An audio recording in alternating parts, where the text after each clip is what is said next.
By the age of 25, he had conquered more land than any human being in history. By 30, he ruled an empire stretching from Greece to the edges of India, and by 32, he was dead. Most history books tell you what Alexander the Great did, but psychology asks a far more interesting question: why? What was really driving the man who could never stop conquering? Alexander was born into impossible expectations. His father, Philip II of Macedon, was one of the greatest military minds of the ancient world. A father who celebrated victories with feasts, but who never once told his son he was enough. His mother, Olympias, was intense, possessive, and deeply ambitious on Alexander's behalf. She told him constantly, "You are descended from Achilles. You are destined for greatness." Imagine growing up believing you are literally the son of gods and still feeling like you have something to prove. Psychologists who have studied Alexander point to one overwhelming pattern: an insatiable need for validation. No victory was ever enough. The moment one city fell, he was already looking toward the next. This is a hallmark of what modern psychology calls narcissistic injury, a wound so deep that no external success can heal it. The hunger isn't for conquest. The hunger is for the feeling that you are finally, truly enough. Alexander never found that feeling, so he kept moving. But behind the conquests, Alexander was a deeply emotional man. His bond with Hephaestion, his closest companion, was the most important relationship of his life. When Hephaestion died, Alexander's grief was so extreme that historians described it as bordering on madness. He refused to eat for days. He ordered the manes of all horses cut in mourning. This was not the reaction of a cold conqueror. This was a man who loved with the same intensity he fought with.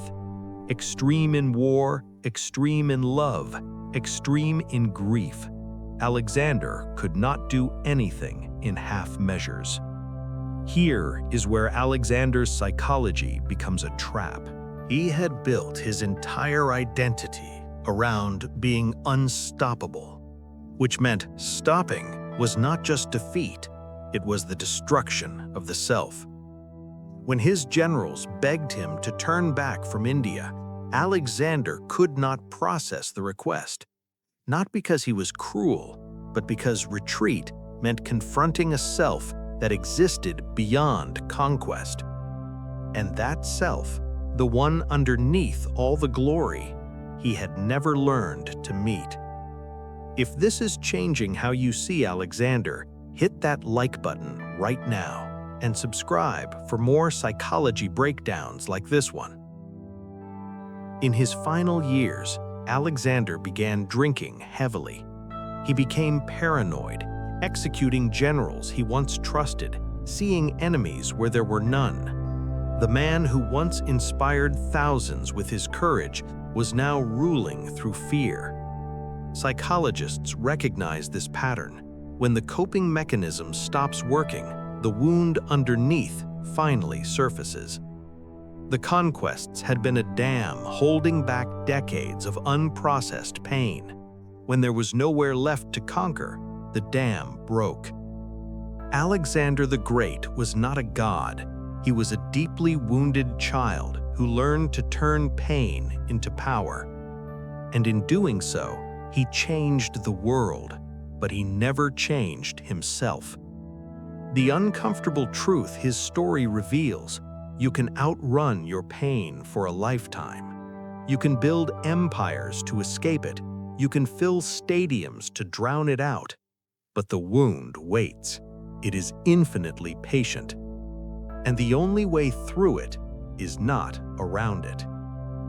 Alexander the Great conquered the world, but the one territory he never mapped was himself. That is his legacy, not just as a conqueror, but as a mirror for every human being who has ever used achievement to avoid pain. The greatest battle you will ever fight is not out there, it's in here.